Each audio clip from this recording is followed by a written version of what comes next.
Hello, this is David Lee from Prevent Connect, and welcome to today's Prevent Connect web conference, Evaluating Culturally Relevant Sexual Violence Prevention Initiatives, Lessons Learned with the Visioning B.E.A.R. Circle Intertribal Coalition Prevention Curriculum. Prevent Connect is a national program of the California Coalition Against Sexual Assault, sponsored by the U.S. Centers for Disease Control and Prevention. The views and information provided in this web conference do not necessarily represent the official views of the United States government, the CDC, or CalCASA. Thank you for joining us. This is a very important topic that we're talking about. We see that all prevention programs must be culturally relevant to whatever setting that we are doing. Many of our programs but yet many are not written to be culturally specific and have been developed, but we need to develop and implement them in such a way. And all prevention programs need to be evaluated, that we want to ask those questions about how effective are we, and we want to do our evaluation to improve our program planning and implementation. So in order to do that, we want to be able to, we are looking at those together in the example of Visioning B.E.A.R's prevention program to be able to look at how we can do prevention programming of culturally relevant programs. Our objectives today is that we want all of you to be able to state two challenges in conducting culturally relevant evaluation, talk about how time factors need to be accommodated when working cross-culturally, and to provide two ways which traditional methods of evaluation research may require adaptation when working cross-culturally. So thank you all for doing this. I'm really pleased to have our speakers and guests here. So I'm going to start with introducing Strong Oak Lefebvre, and she's the Executive Director and Founder of the Visioning B.E.A.R. Circle Intertribal Coalition Inc. How are you doing, Strong Oak? I'm doing really well. It is a pleasure to have you and wonderful to have you joining us. I know you've been on Prevent Connect web conferences before, and congratulations on just being named one of the Just Beginnings Collaborative initial grantee. And we also are joined by Patrick Lemon, who is a violence prevention consultant. Hi, Patrick. Good morning, David. Thanks so much. Pleasure to have you. And Patrick has, in the past, also been a consultant with Prevent Connect, though that's been many years now since we have done that. And I'm also pleased to join by Holly Ramsey. Is it Klausnick? Did I get your last name right? Good. And Holly is a sociologist and researcher over in Canton, Massachusetts. How are you doing, Holly? Very good, thank you. Thank you for joining us today, and I really appreciate you. And I want to thank the National Sexual Violence Resource Center, and I know we have Jennifer Benner on from them, who has done some work with, talking with these people, our guests, and recommended that this would be a web conference that really something we want to share. So I want to thank the National Sexual Violence Resource Center for being able to highlight that. So let's first ask a question of the audience. Why is it important for prevention programs to be culturally relevant? I sort of asserted that at the beginning that all must be, but why is it important? So we'll put that question into the text chat also. And want to hear, please write in the text chat, why is it important for us to be able to for prevention projects to be? Sandra says it's just so clear. Otherwise, it won't work. To make sure that people don't get excluded, to reach people that you mean to reach and teach. What works for one may not work for all, because projects should be rooted in the community. You need to speak the same language in order to communicate. And that's the language itself, but it also might be the same language of the ways people talk. And that we're changing culture, so we have to be in touch with the communities that we're working with. And we need to look at identity, and that you want to meet people where they are and communicate in the same language, and that sexual violence is for everyone, but we have to, but one of the risks we make is we make something thinking it can reach everyone, we can not reach anyone. So we have to find ways to be able to reach different people. We have to be informed to be able to know how to prevent. And when we're talking in prevention, it needs to be inclusive, and making sure that it's including. Catherine raises a really good point. So we can acknowledge the role of oppression such as sexism, racism, and other forms of oppression, the history and perpetration of violence, and the silencing of victims and communities, and that we know that as I say, at Prevent Connect, we want to make those linkages to understanding those oppressions, because in ending and preventing sexual violence and domestic violence requires us doing that. And many cultures and communities have been oppressed for centuries, have been overlooked, and that must change. And we often need to change what our understanding of how this work is really seen. A lot of times work is designed for people that are from the mainstream culture, or designed for people of middle class or white people or English speakers or native born, and we need to be able to, sometimes it's important if we start designing our programs based on those who haven't been able to, who aren't have as much access to the powers and privileges and protections that we see in our society, that then we can be able to find ways to develop our work. When we say being accessible in language, we know that translating itself is not sufficient, especially if the concepts are not ones that align well. It looks and sounds different for a Latina myself, Maria points out. So advocates can probably address clients from different cultures, and in some ways so that people will feel they're part of the intended audience. So thank you all for sharing that. That was really helpful and gives us a really good context. And so I want to talk about this context a bit more. And so there is a wide variety of culturally relevant prevention programs, and this is by no means, and this is just a sampling of types of programs or materials that are available, whether it's the work out of Northwest Network and working with LGBTQ communities on queer flirting, or doing prevention work with people with disabilities, or working with African American men in the My Masculinity Helps video discussion guide, or a guide for Native men and boys challenging sexual violence discussion guide, or the National Sexual Violence Resource Center did a wonderful preventing sexual violence in Latina communities and national needs assessment to be able to share some of the resources. And by no means is this going to be all of them that we have.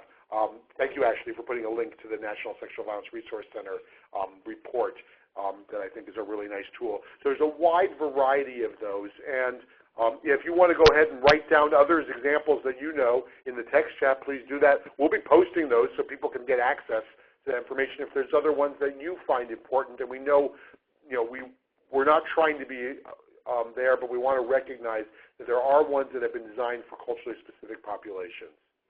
So what I want to do is start with the context. In Strong Oak, we're going to have you start. And I have to just, our technology is doing something strange today, so I'm unable to give the podium in the system to our speakers, so they won't be able to advance the slides. So we're going to do it old school, like in a circle, Strong Oak, I'll use your metaphor, or the actual, and she'll say, next slide, please, for us as we advance the slides. So Strong Oak, as we're talking about walking, as you're talking about your program, Walking in Balance with All Our Relations, and really appreciate you for giving us some context. So Strong Oak, why don't you take it? We're not hearing your voice right now, Strong Oak. Have you muted your phone? You might need to press *6 to unmute your phone. Okay. Can you hear me now? Yes, loud and clear. Okay. We started with the Walking in Balance with All Our Relations curriculum because other bystander approaches simply didn't work. In fact, we were all trained in a more mainstream active bystander program. And then we realized that what was missing was the very style of teaching didn't fit our community. So the first thing we needed to do was think about what were the values and traditions of our community before the settlers came. And we were surprised that it took us that long to get to that place, to tell you the truth, because everything that we tried before did not work. And especially when it came to evaluation, it was very frustrating to think about evaluating in our community. But I got to say, through this process, I came to really appreciate it, and to find a way was awesome. So anyway, what we did is took 2.5 years to kind of look at what did we believe and think before the settlers came. And we found that a rich tradition of circle process that really embodied circle process, and it included our history, and it included the trauma that we had undergone. And that we found that there was no way to talk about this without doing that, especially since most of us are walking around with the historical trauma from our ancestors that science has now shown is carried in the telomeres of your chromosomal makeup. So there's no point in telling us to get over it. So, but we found that the violence in our community, was really began with that culture of taking the land and objectifying everyone, including Mother Earth. And then furthermore, after, repeated lies and pushing us and breaking up treaties and moving us off our land, there was the residential boarding school experience where people were institutionalized, deculturized, and sexually abused to the tune of 95% of the children there, and that included both boys and girls. So I think that's a rather unique kind of experience. And then there were these racial integrity acts that occurred actually in the 1940s and all the way up to the 1970s. There was this forced sterilization program that was incorporated into the not only indigenous communities but African American communities as well. And it was based on, keeping a pure white race. And there's a lot of language to talk about that. We also found in doing this that actually the massacres that occurred were 90% of the people killed were women and children. And this was not collateral damage. It was by plan because they did not want progeny to go forward. So we're looking at systemic violence in a big, big way. And we think that this is a very important part of our prevention work, is to note the history, to recognize the trauma that people are carrying, and to begin to see policies that are happening today that are also genocidal in impact, like the blood quantum for determining, who is a Native person that comes out of the government, and, and the impact that's had when so many of our families were taken out of their homes, put up for adoption, put in white foster care, and, and relating that to what's going on now. So I think I'll take a breath here. Okay, great. So Strongo, we have the slides that we've been talking about the history. Why don't we move a little bit and talk about how you've then brought this together in the development of the program? Okay, so what we did was we began to look at all the positive things that were going on, especially how we organized ourselves culturally, and also how it really reflected what we do when we're in community. We do circles, we do our work by consensus, and the way we identify each other, even around gender roles, to be a grandmother, you don't have to have had children of your own. It's an age and a responsibility you have in your community. So we began to look at what's really going on in our community and who are we and, how do we really want to do this work, especially that we're not into punishment. We're into restoring communities using circles. And so we'd already been doing that, and that's the power of the dominant culture to make you think that, hey, you have to borrow our, paradigm for doing the work and not use your own. Once we started using our own, we began to develop these teaching modules. And we based it on looking at all indigenous cultures, not only from North America, but from Africa as well. We found there was a common element with being connected to the land and talking in stories. And we're more orally, oriented people who didn't have written language, until, fairly recently in time. And so all of the elements that make up our community are really unique in the sense, like generosity, for instance. In our culture, the more you gave away, the more value you had. There was no money. We see money as what had to be invented to keep devaluation of certain people. And we link devaluation of people as part of the violence that people experience. And then we began to develop the curriculum based on all the ancestors that went before us and those who are here now. And then we took time to put them all into modules. First we did 2.5 years of literature review, you would call it, where we read everything we could. And then we divided up all the topics by these values that you see. And then we began to orient the whole curriculum to happen in circle, to be seamless, like so the evaluation would be seamless in the storytelling and not interrupt the stories and the listening that's involved. Like in our circle process, if you could advance the slide to storytelling. Are you still there? I am, and I just did. Okay. And then, okay, mine isn't advancing, but when you come to the circle process, like we found that there is no other way to structure that's completely democratic, where every single person can see every single person. There's no hierarchy. And then we use the talking stick mostly, to determine that you have to listen 90% of the time, not talk when someone's holding the stick. And the challenge is not to be trying to think of what you're going to say. It's to truly listen so that when the stick comes to you, perhaps you're going to say something totally different than you would have. And this allows for you to experience more levels of transformation and to begin to orient yourself to more of a community. Like the circle itself becomes a really important vehicle, it's like a sacred space you create, and you also have a centerpiece where you have very sacred objects there.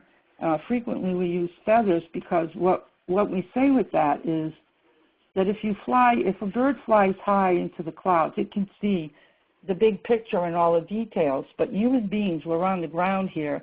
The only way we're going to get the full measure of the picture is if everyone speaks their perspective. So that's really important. The other, if you advance the slide to connection to the land, the other really important piece about women's empowerment in this picture is that we see the Mother Earth as female, and almost everyone does, and that indigenous cultures are really connected to the land first and foremost, and all the creation stories in indigenous cultures, it's the women who actually create the land itself. So we talk about that like the Mother Earth has the same rights as a human being. This is really important because this means that if a plant has the same value as you, and you can't take that plant without having a relationship with it. You have to get reciprocity with it. You can't begin to think about hurting wildlife if it has the same psychology as you do. So if you don't put a single sentient being as less than, then it's deserving of your respect, that it's not, we teach that food is medicine, that plants have a psychology. It's not in their best interest to be eaten. And our premise is that that's a form of violence when you think that the world is just there for you to use like a commodity or a cash crop. And we feel that if people really integrate that, then it will be impossible or unthinkable to create and cause violence to anything. When you have to have a relationship with it, you have to ask permission from it, and you have to treat it with the same respect that you would want for yourself. So there's a lot of stories, if you can advance to the capturing the data and stories, that what you want to do with the circle is create an extremely safe place. And we have found that with our curriculum that intimacy is achieved rather quickly. And people, I think it's because people resonate with it. I personally feel that all people eventually came from land-based cultures with circle process. It's a question of remembering that. So in this circle, people share deeply and intimately, and we expressly want the truth from people, not something that, who wants to hear this or is it okay to say this. But we want our circle to be so safe that people will really say how they really think and feel. And it seems to work really well. The hard part in quantifying and qualifying this circle wisdom is, if you could advance the slide again, the hard part is that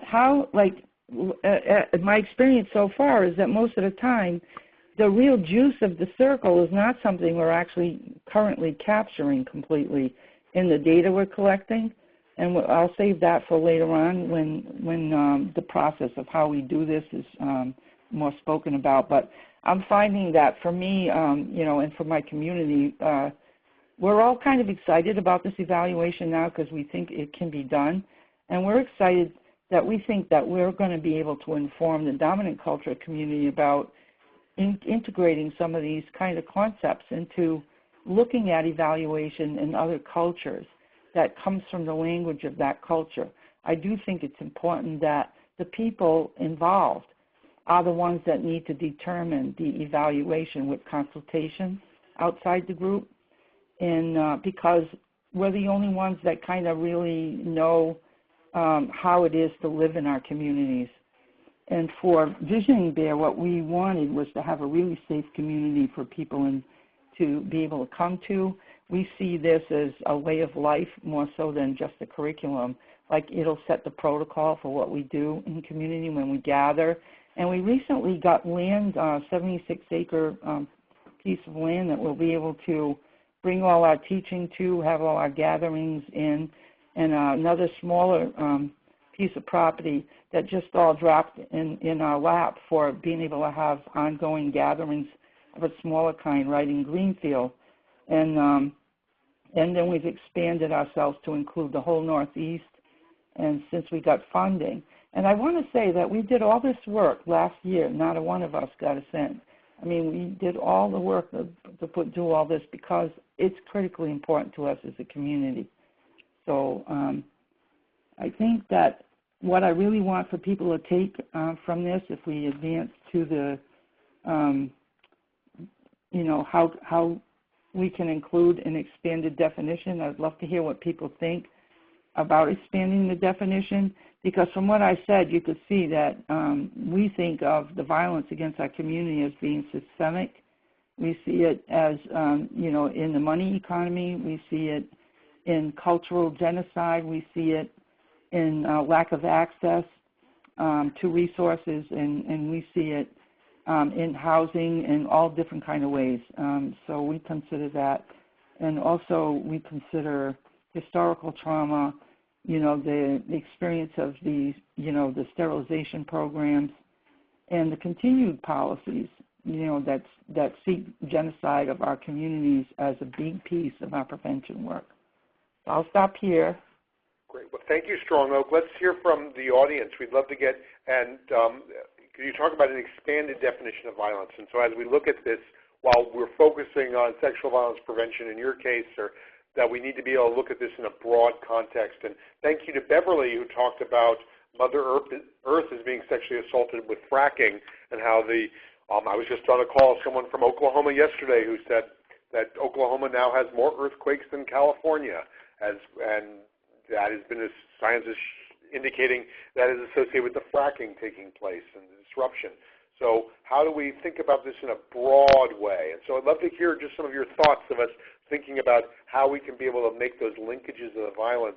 And then because the frame, Strong Oak, that you put is so important because it's a way of how to look at the problem. Also, you're offering the ways to look at the solution is really about finding those traditions that have meaning and that we know can make a difference. And so, great, and love to be able to, talk about, we see this in the public schools, and there's a wide variety, that the violence that we see is not just the sexual violence, but there's so many other forms of violence that take place that often will contribute and are related to those, that we need to be able to make those linkages here. And that we need to look at, connecting the systematic and institutionalized violence to interpersonal violence, and look at the intersections of identity and cultural meaning around identity and how those connect to violence on a localized and widespread levels.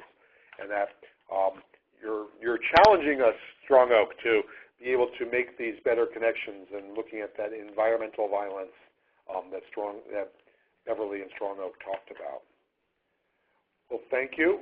I'm going to now move to our next part, is we're going to now look at how the evaluation element. And in Strong Oak, you were saying that in the last, you've been working with your partners without money, but based on commitment, that we need to do evaluation, right, Strong Oak? Yes. Well, so let's talk to some of those partners and hear about that process of where we're doing that and so lessons learned. So I'm really happy to have Holly Ramsey-Klosnick, who will be sharing about this. So Holly, you're going to get to say next, and we will advance by you. Okay, good. Well, hello, everyone. It's nice to be here, and thank you, Strong Oak, for laying that groundwork and explaining a bit about your very interesting and creative and I think really groundbreaking project. I should just let the audience know that how this all came about, that I and Patrick Lemon, whom you'll hear from in a few minutes, worked with Visioning B.E.A.R. was that the three of us are on the advisory council together for the National Sexual Violence Resource Center. And almost 3 years ago now, we were at a meeting, and Strong Oak was describing for our group her work on this curriculum with the Visioning B.E.A.R. folks, and said, we need to come up with an evaluation process for this curriculum to meet our grant requirements. And we need help with that because this is not something we've done before. And so is there anyone who would help us? So it turned out that Patrick and I said, well, we'll give it a go. We'll give it a try. And I came from the perspective of someone who's done a lot of different kinds of work in sexual violence, including research and program evaluation. So that's where I come from, and the various cultural groups that I've done a lot of work with in sexual violence prevention, both primary and secondary, are young children, older adults, and disabled adults, and from various cultural groups, but a lot of work in particular with late life issues. So working with Strong Oaks Group was a very interesting experience and a new experience.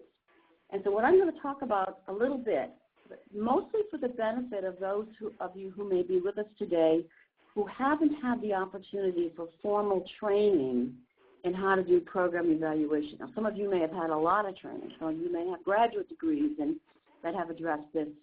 But I know that more and more practitioners in the sexual violence field and in many fields are being called upon and pressed upon to conduct program evaluation and haven't had formal training or experience in that.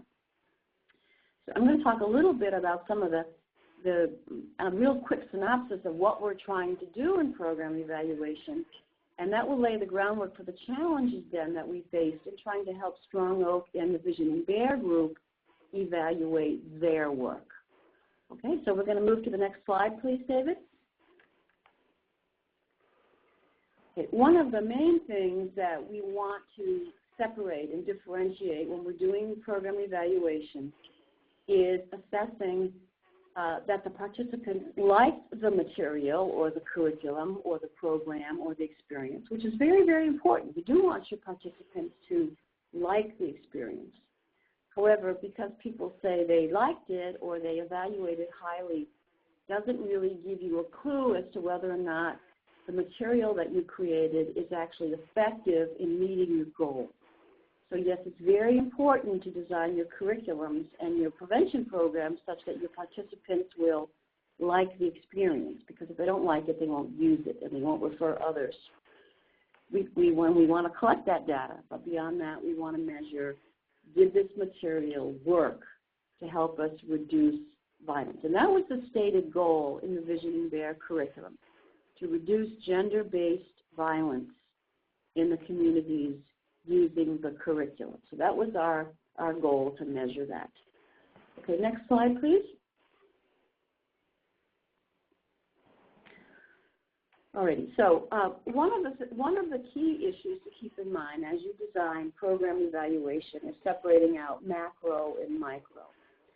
And yes, we want to measure change at the micro level. The micro means simply meaning small, and macro simply meaning large. The micro level would be the level of individuals and their primary relationships. So if we use the Visioning B.E.A.R. curriculum in a particular community, is there less gender-based violence among the individuals there and in their relationships with their primary family members and friends and people that they associate with? That's what we would be looking at. We also, in doing program evaluation, want to try to capture changes at the macro level, bigger level, the community level, the social level. So to make an analogy, if I'm doing sexual violence prevention in a nursing home, which I do a lot of work with nursing homes because we do have a problem with sexual assault in nursing homes and other violence, we would like to look pre-post, if we do a prevention program there, at collecting data from individual residents and level of violence sustained during a particular time period. And then beyond that, we want to look at stats in the entire nursing home. Well, there's a whole chain of nursing homes we're looking at. So measuring at the individual level, measuring at the community and societal level. And Patrick's going to talk a little bit later about what we've done with the Visioning B E.A.R group.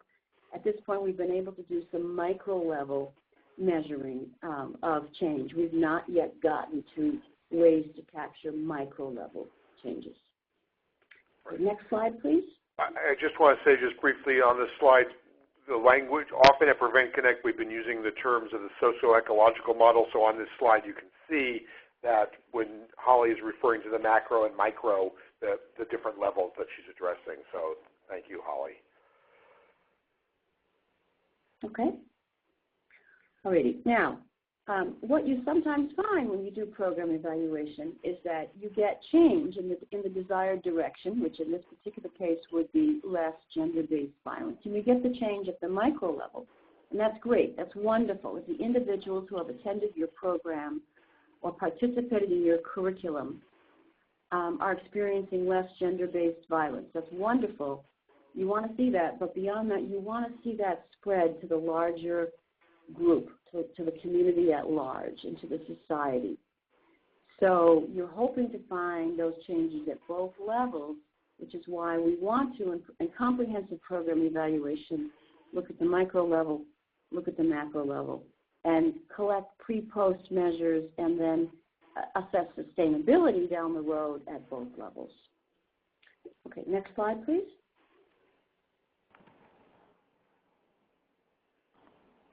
Okay, now to give you an example of a micro evaluation attempt, because in working with Strong Oak and her group of curriculum authors over the 2 years, Patrick and I tossed out as evaluators lots of suggestions about how to possibly do the program evaluation for this curriculum.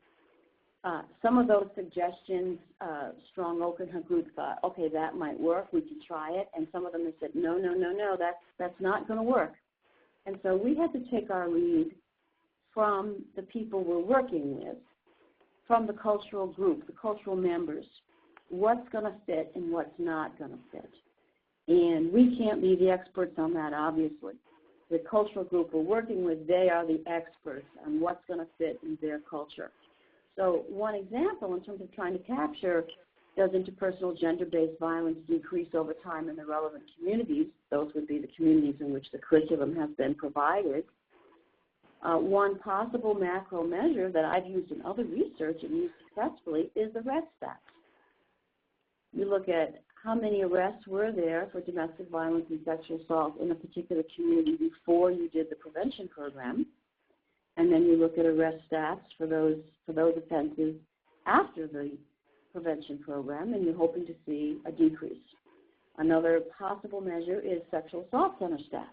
And again, my research colleagues and I have used those measures in other research projects with our group successfully. Arrest stats and sexual assault center stats obviously would not be a precise way to measure the degree of sexual violence in any community, because of course we know many cases are not going to reach the sexual assault center, are not going to reach the level of arrest. But these are proxy measures. This is one way to get macro level measures. Getting macro level measures generally is more challenging than measures at the individual relationship level. Now, Strong Oak, would you like to say a few words about why using arrest stats or sexual assault center stats just wasn't going to work with your group? Strong Oak, we're not hearing you. You might need to unmute your phone. *6. Okay. The reason is that people didn't come to the agency for services because they didn't trust going there. And people don't want to call or get involved with the police either. So people don't report. And so that's a major reason. And, there was this kind of underground. It took me 10 years to get anybody to come to the agency when I worked at the New England Learning Center for Women in Transition. 10 years, even though they knew me. So, it's just not it's not going to be a place to get really accurate or good measurement for that. Thanks, Strong Oak. And so again, we just offer that to you as an example of, a micro-level evaluation attempt that we tossed out, that we quickly learned, nope, that's not going to fit for this community. And that's really what you have to do when you're working with any specific cultural group, is you come in with all your various evaluation methods and ways to measure that might work very well in certain communities or for certain groups. And then the question is, does it fit this cultural group? Is this going to be a comfortable fit? Is this going to be a workable group fit? Is this going to work? If not, you toss it out. Okay, next slide, please. Which, by the way, I might say that there's one example of why providing culturally relevant program evaluation is going to be time-consuming, because there's going to be a lot of attempts that won't work, and you have to do that experimentation. Okay, another issue to keep in mind as you're trying to create culturally relevant program evaluation methods is to separate out short-term changes from long-term changes. Certainly, again, our overall goal is to see a decrease in gender-based violence in the indigenous communities that apply the curriculum that's been developed by the Visioning B E A.R. Intertribal Coalition. And so we've done some measuring, some evaluation pre-post with participants who have attended various modules of that curriculum. And we have seen some short-term changes in the desired direction that support decreased gender-based violence. What we also need to do in a comprehensive program evaluation is try to measure long-term changes. So in addition to measuring micro, macro changes, short-term, long-term. So we measure pre, we measure post, and then we would want to measure down the road at some further point to figure out if there were changes that were gained after people attended this curriculum. Were they sustained, for example, 6 months later? Were they sustained a year later? Were they sustained 2 years later? Okay, next slide, please.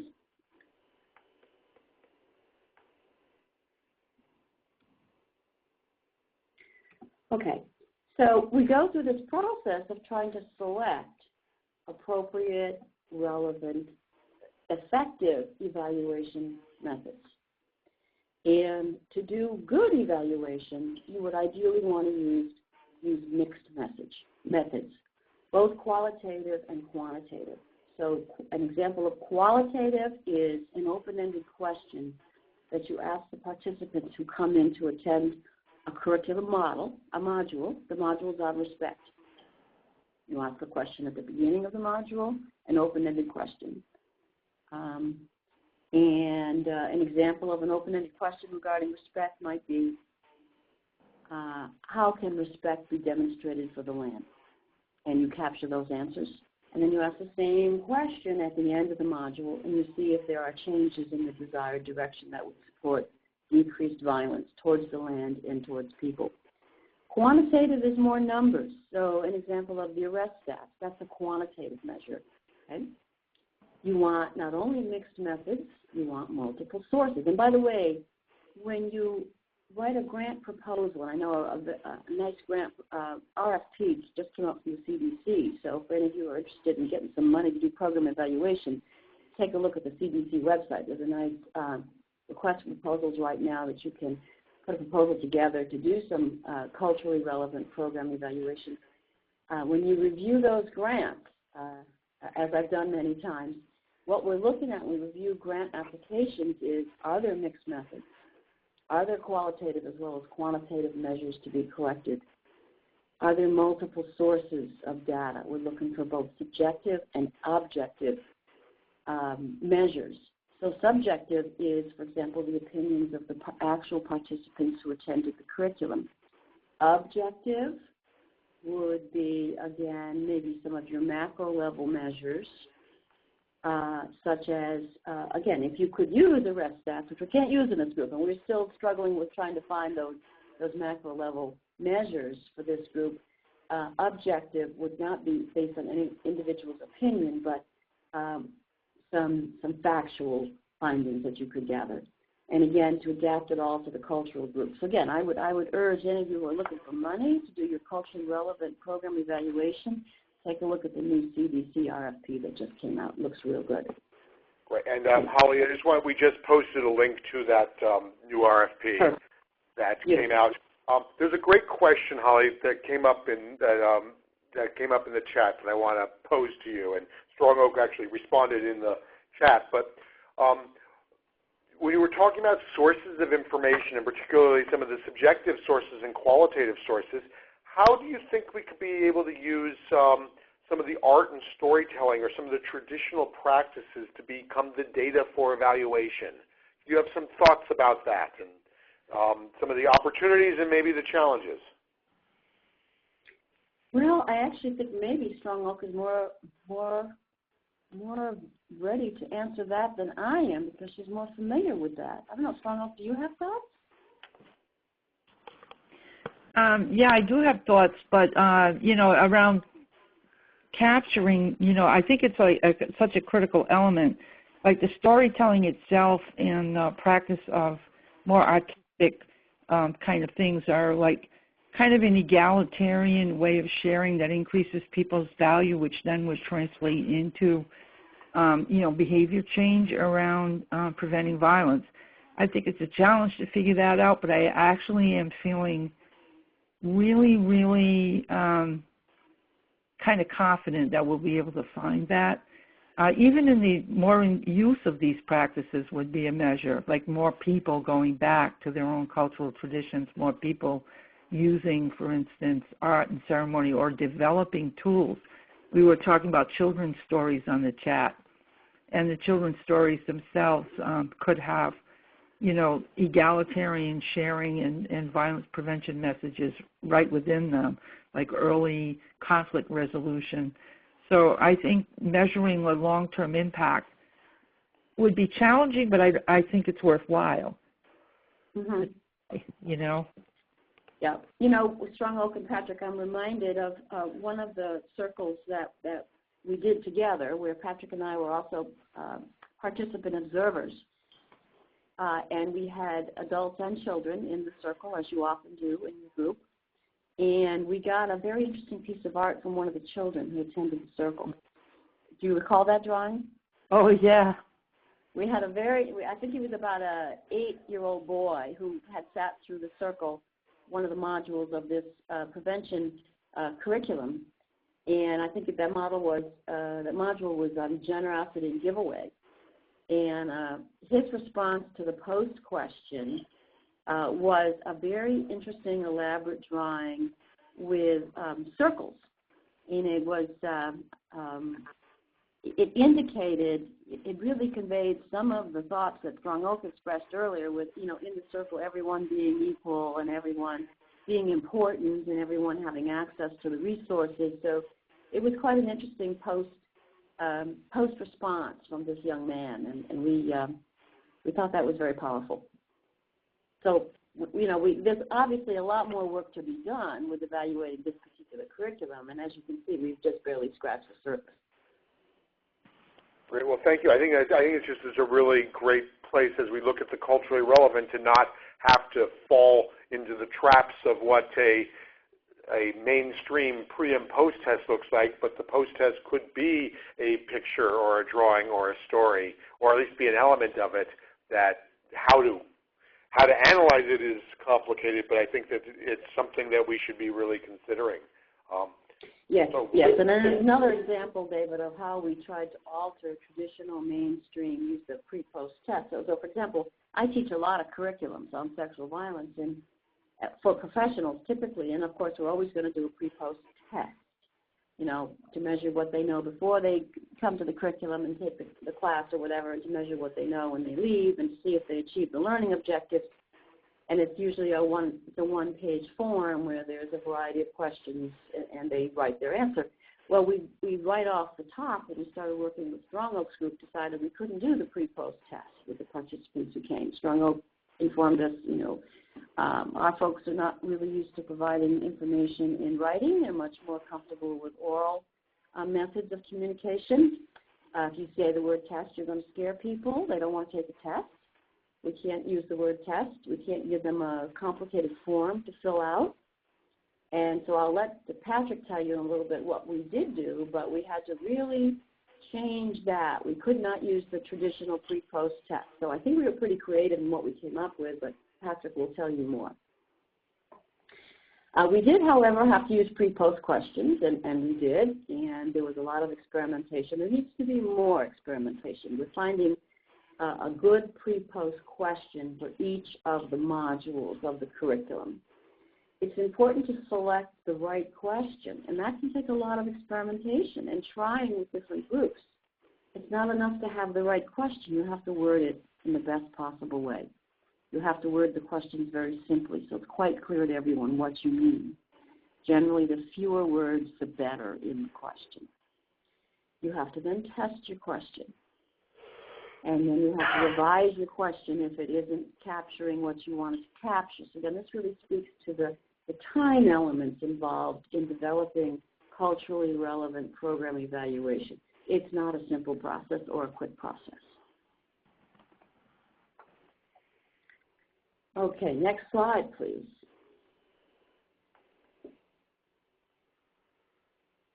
Which there visually shows you that we had to turn back a few times with our questions because we found that some of the questions weren't cutting it. They weren't getting at what we needed to. Okay, next slide, please. So basically, you develop your curriculum, your prevention curriculum or program or whatever you want to call it, and you develop your evaluation methods.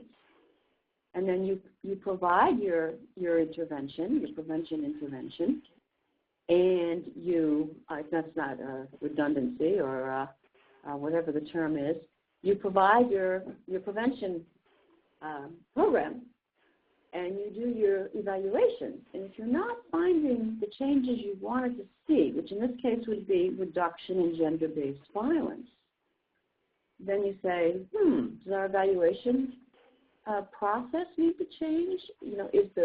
Is the program effective? It's just that we haven't found the right evaluation method to capture that effectiveness? Or does the material need to be revised? And of course, it's not unusual, of course, when we write a curriculum for there to be many, many revisions. I have written many curriculums, and I have revised them over and over again as we test them. That's to be expected, that curriculums need to be revised, and that prevention initiatives need to be revised. So you're working in two different streams. You're working on, does the curriculum or the prevention initiative need to be revised to be more effective, and does our program evaluation method need to be revised, okay? And that can be a time-consuming process also to figure out if you're not getting the anticipated results, why, and what needs to be changed. Okay, next slide, which Strong Oak is going to talk about. Okay, or about the time thing. We have, Native people see time very differently, like it really is a construct that has no meaning. Basically what I mean by that is, like if we say we're going to get together around noon, that could be anywhere from 11 to 4. It depends on when the spirit decides when something's going to happen.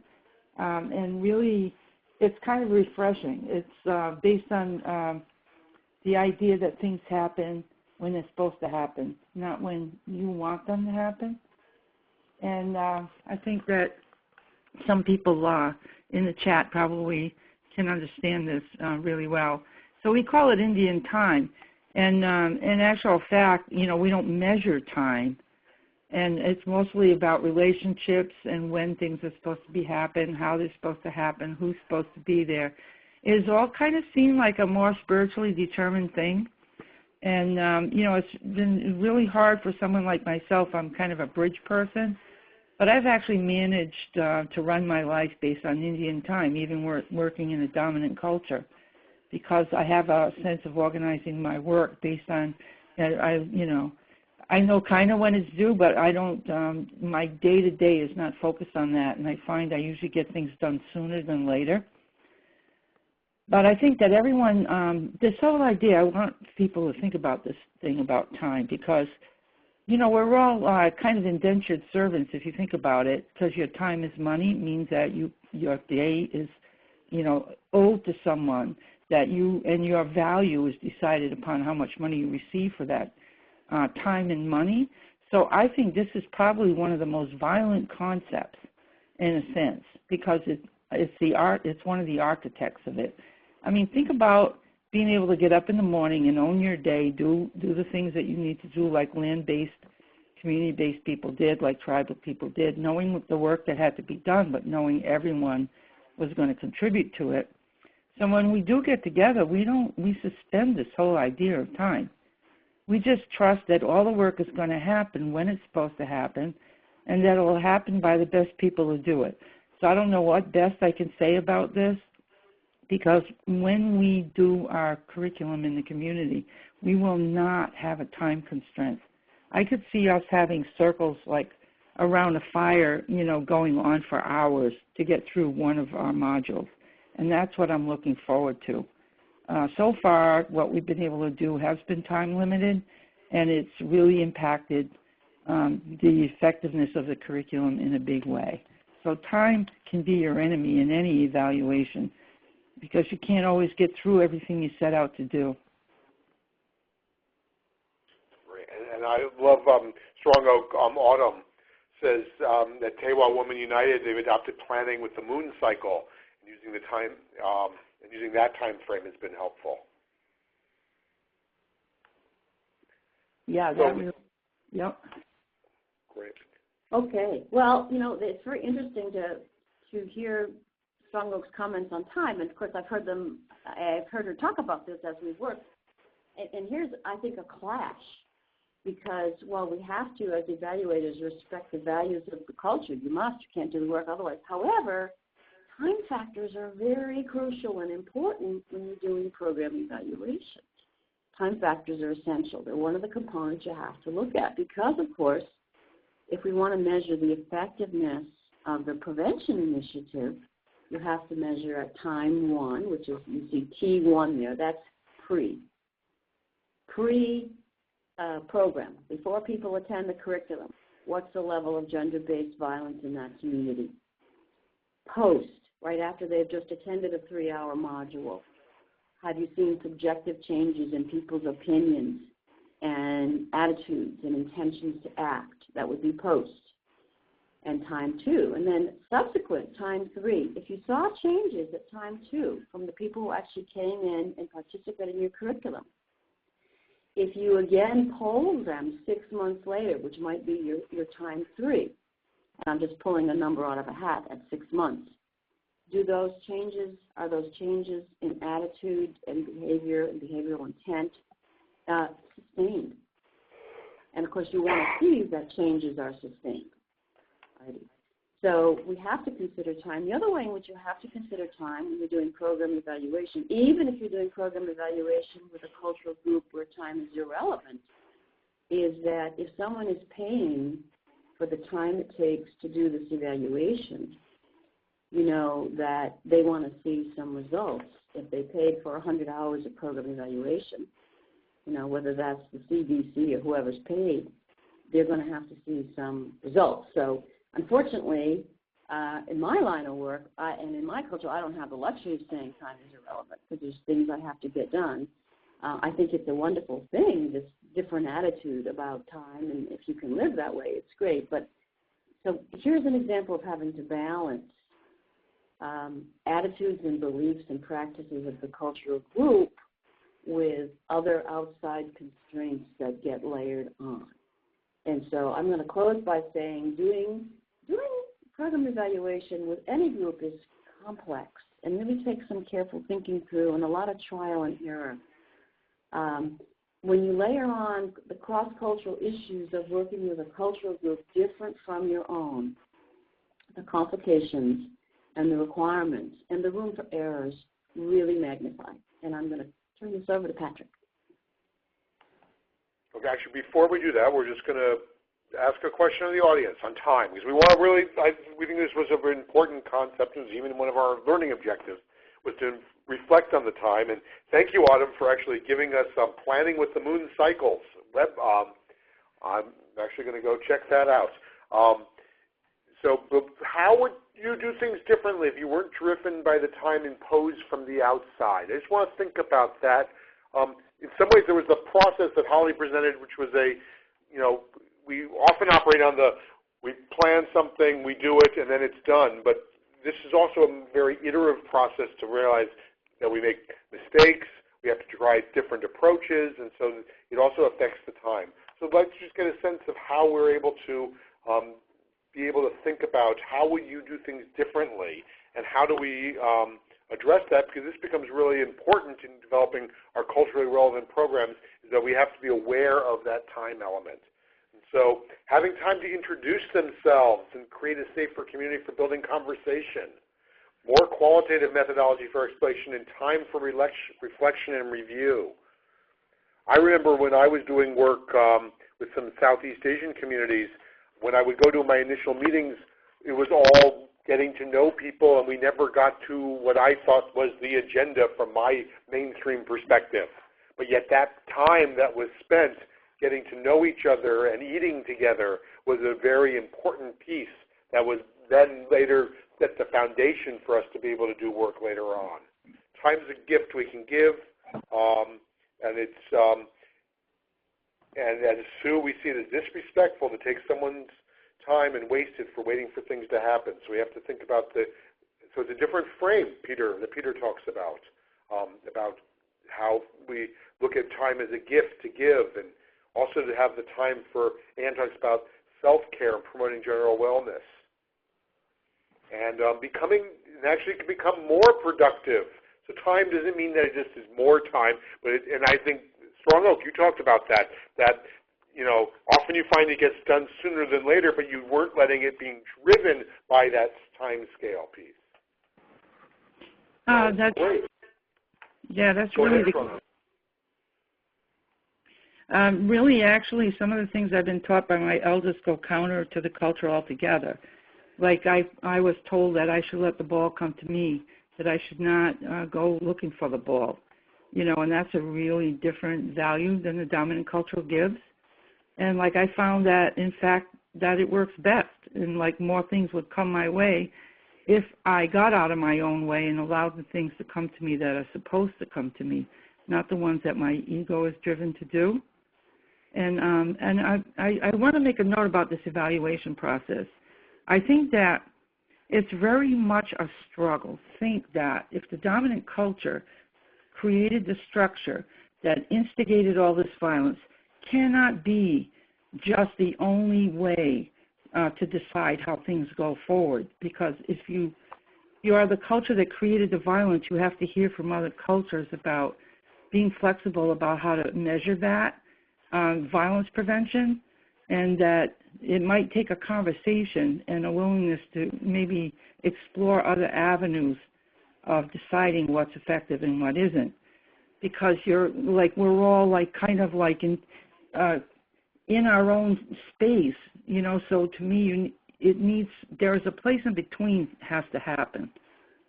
Because all communities of color, I'll tell you, a lot of people of color have told me they don't care about this evaluation. They've thought it was a way for for the dominant mainstream agencies to keep the money and not have it go to where it needs to go in communities of color, that no one's been really listening to us about how we're relationship driven. How I don't think that indigenous people are the only ones that look at this time thing differently, and you're missing something. So maybe together we can figure out where this is. I have really benefited from Holly and Patrick. I've actually gotten excited about evaluation. I actually think we can actually capture stories and wisdom in evaluation. But I also think I know that when we do this thing and we're not limited to an hour and a half or 2 hours of time, and we have more like 3 or 4 hours at least to go through the entire module, I think we get better results. And that means suspending that idea that things can happen on your predetermined idea of how much time it's going to take. And also, I guess my last, thing I want to say about it is that actually having violence be, reduced or eliminated in your community is the final evaluation. Like, we don't just want to use this curriculum to measure widgets. We really want violence to end in our community, and we want all of our decisions to be predicated upon the principles embodied in this curriculum. So that's a different thing. That's an ongoing community, meeting all the time, doing this, not as an academic exercise, but as a way of having a safe community in which to live in the face of a culture that has very different ideas and values. And I think that's a real hard thing that I have to balance. But if you're in a dominant culture, you don't have to include my ways. But I have to include yours. So I think there's a conversation here. Okay. I'm going to, so now let's move to, I feel like now after that, it's sort of the irony of my job is to move us along to go here, but I want to move to Patrick Lemon and talk about where you are in this project of evaluating. Because we've been talking about understanding the cultural context and understanding how to see violence and developing in the work that's been developed to do prevention program, and then they'll talk about some of the evaluation pieces. So Patrick, I'm going to hand it to you. Thank you, David, and I appreciate your role as timekeeper, even though it is both ironic in that moment and sometimes not generally appreciated. We, as you say, are forced to move things forward, so thanks for taking that on. And I really have appreciated the conversation so far. The comments in the chat box have been very interesting. So thank you for all of that, and I've been very honored to be able to be part of this process and to really learn from Visioning B.E.A.R and the Circle, and particularly Strong Oak, the Circle Keeper, how we're moving things forward. And in that regard, those of you who have done PowerPoint, I'm sure you've become very familiar with Google Images. I looked up the word process in Google Images, and all of them looked something like this picture on the left, with a very orderly process. In fact, it was usually much more linear even than this. But then I looked up indigenous process, and it was the image on the right was the first one that I saw. And I think that really describes what we're talking about, right? That if we acknowledge difference, if we acknowledge that things are more complex, then they also can be much richer. But it's not only about, that steps 1, 2, and 3 move forward. It's that just the whole picture becomes much richer, much more colorful, much more interesting. And at the same time, there's lots of opportunity for missteps, right? It's possible that you'll make an error here or there. And one of the things in that vein that I'm thinking about is I'm recognizing, as a white person, as someone from the dominant culture, that in thinking about this, I typically assume that when we talk about evaluating cross-culturally, that the evaluator will be from the dominant culture and that the project that's being evaluated will be from a different culture. And that's an interesting assumption, right? That's something about who has authority, who gets to determine what is valid and what isn't. So wanting to acknowledge that, even in thinking about this now, I've struggled with it. So want to note that, and also, as has been said many times, is time spent is essential, but the dominant culture doesn't always see it as efficient. And there's a question, and I think a reasonable one, of whether efficiency is in fact our goal in this process. So David, if you could go to the next slide, please. A very quick description of what it is that we've been doing. Holly and Strong Oak both talked about the pre-post questions, which we did on simple index cards, trying in as many different ways as possible to move it away from the idea that it is a test. And so instead, we just had a question that we asked people. Like, for example, in the generosity and giveaway module, the question was, when you hear the words generosity or giveaway, what comes to mind? And we just asked them at the very beginning of the circle to write things down on an index card. And if people wanted support for that because they left their glasses or they weren't very comfortable writing or whatever it was, we had friends to assist them. We had aides that were willing to go around and help do that. And then at the very end, we asked the same question, and then we were able to look at what was different from beginning to end.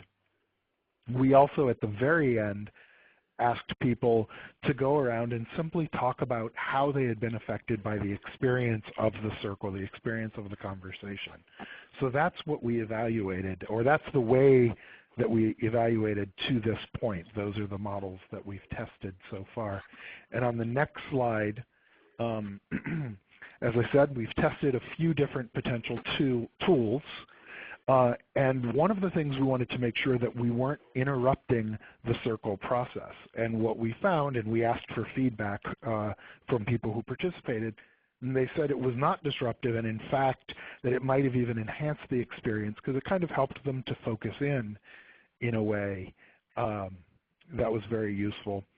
What we also are concerned about, though, is that we might be missing some important changes. Because we only asked the one question, there are probably other things out there, so we want to keep our minds open to what we might be missing, what else is going to be out there.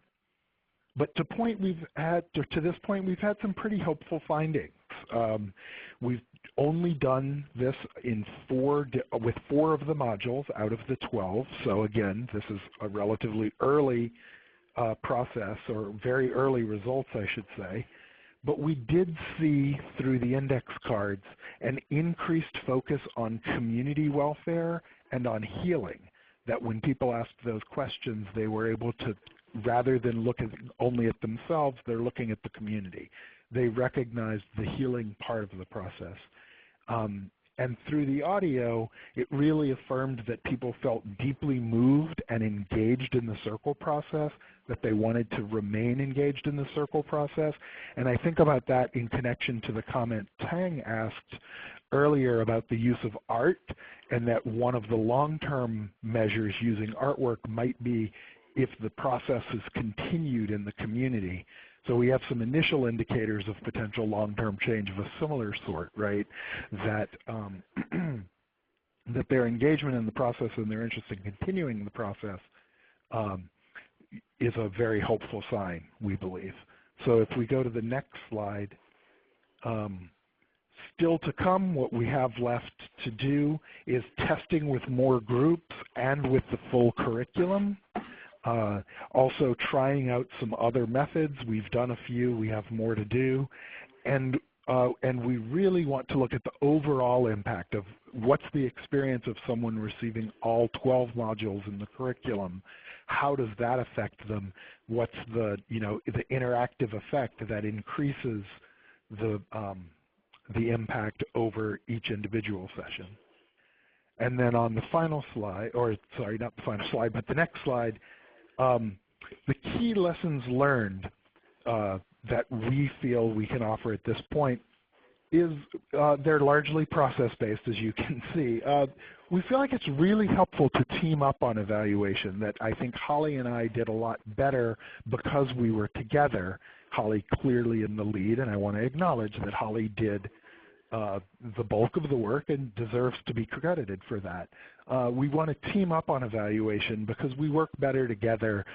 We each miss things, and so the other can be there to help pick that up. Mistakes are going to happen. Patrick, if I could just interrupt, you were invaluable. You were invaluable, Patrick. I appreciate that. Thank you. As it says here, mistakes are inevitable. They're going to happen, but they can be our friends, right? We can learn from them. If we come in with a learning mindset, I think we're much more likely to be able to learn from our mistakes knowing that they're going to happen. Learning mindset is essential, as I said. Keeping process out front, recognizing that that the work is what is actually most important. The evaluation is in support of the work is not in support of the evaluation. And then finally, just remembering patience, both with ourselves and with others, finding ways to move forward as well as we can. And if we go to the next slide.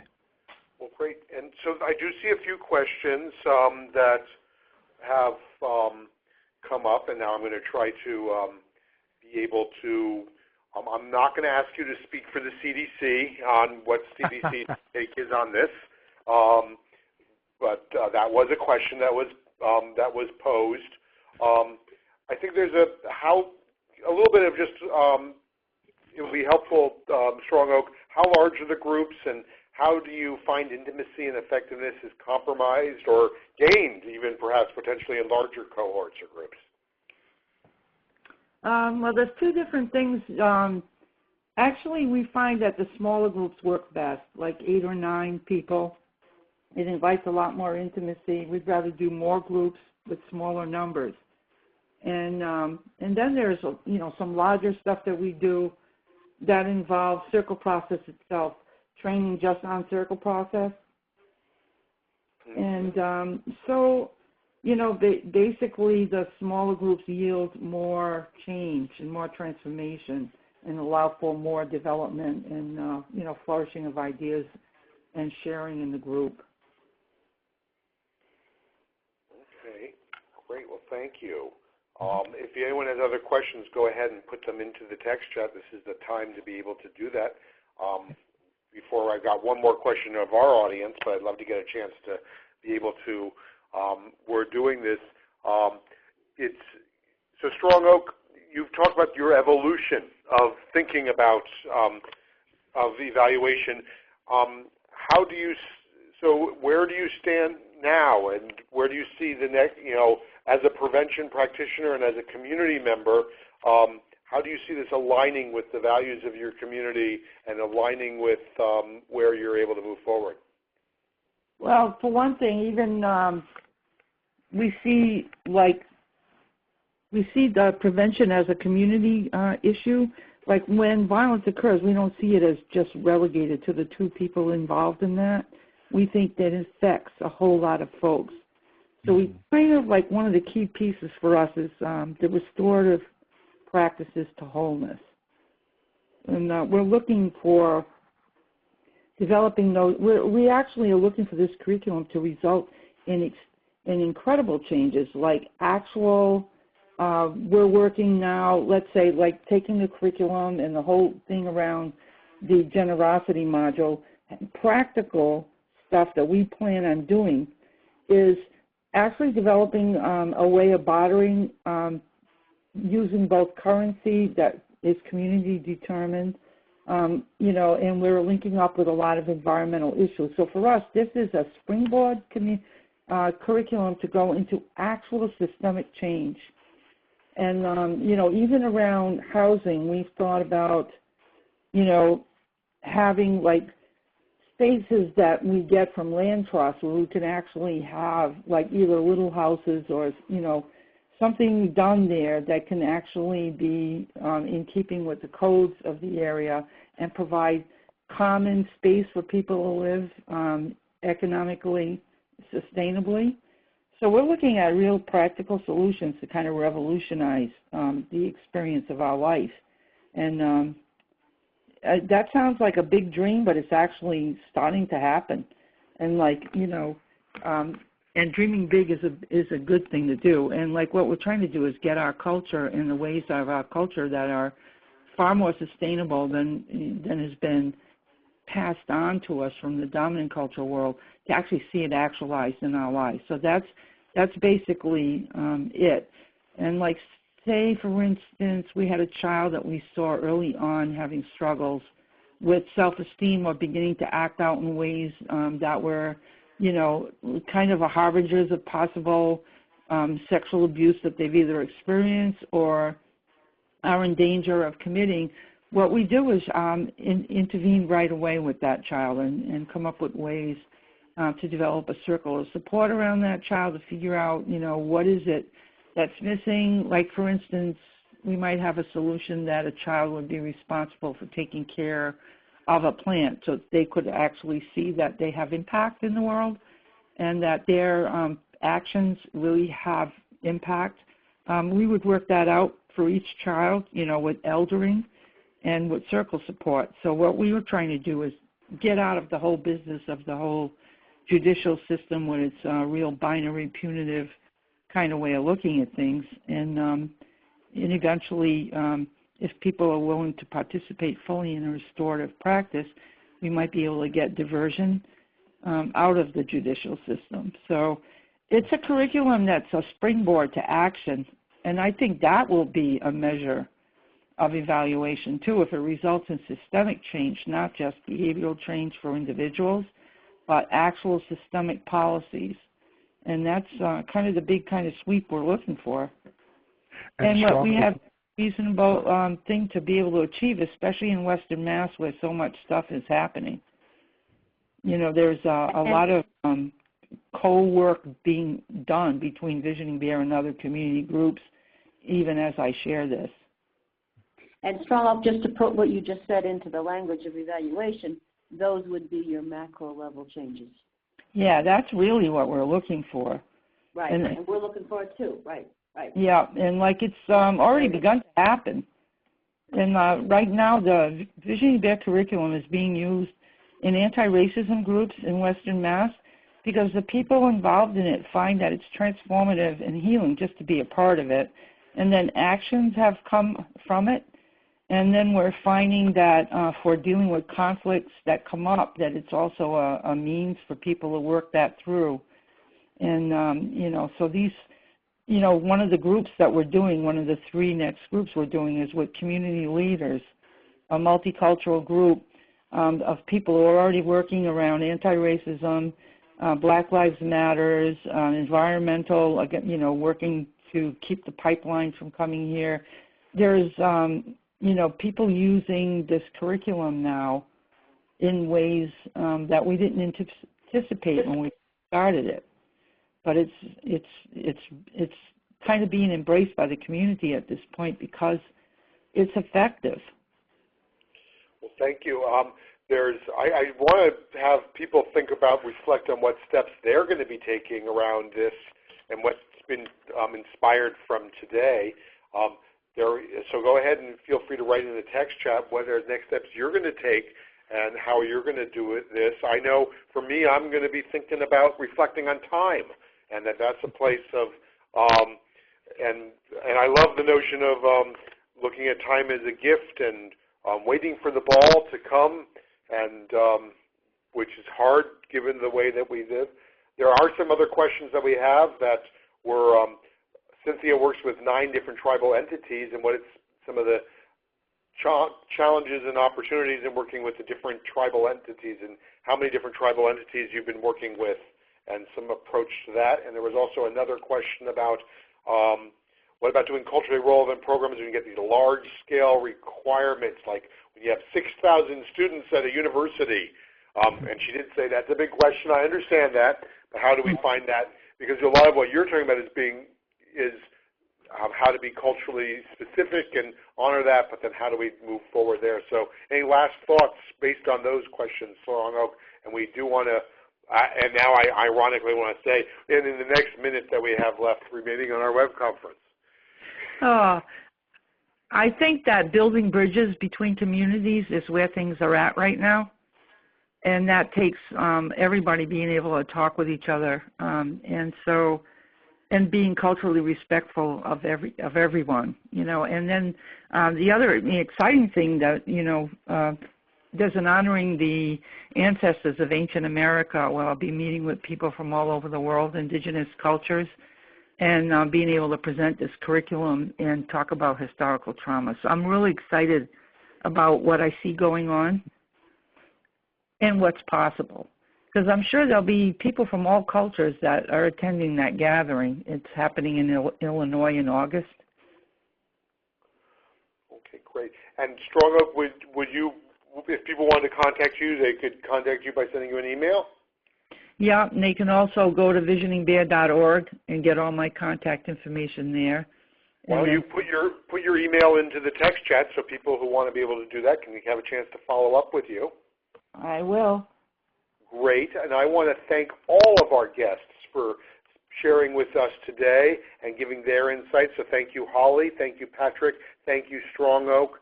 Most of all, I want to thank Ashley, who is doing all of, as you can see, all of the managing what's going on. And I most of all want to thank all of you who participated and shared and gave the insights from your communities, from your people, from your lands, and that we can be able to share and learn from each other. And as Strong Oak said, this is about building bridges, and those bridges can build on the strength of each of our lands is where we can be able to make the difference to create a world without sexual violence and domestic violence, and indeed much more respect amongst us all. So I'd like to thank you all for joining us today. We'll keep the text chat open for a few minutes, so if you want to be able to have comments, be able to do that. This was a wonderful conversation, and thank you for joining us today. This concludes the audio portion of today's Prevent Connect web conference. We'll leave the text chat open for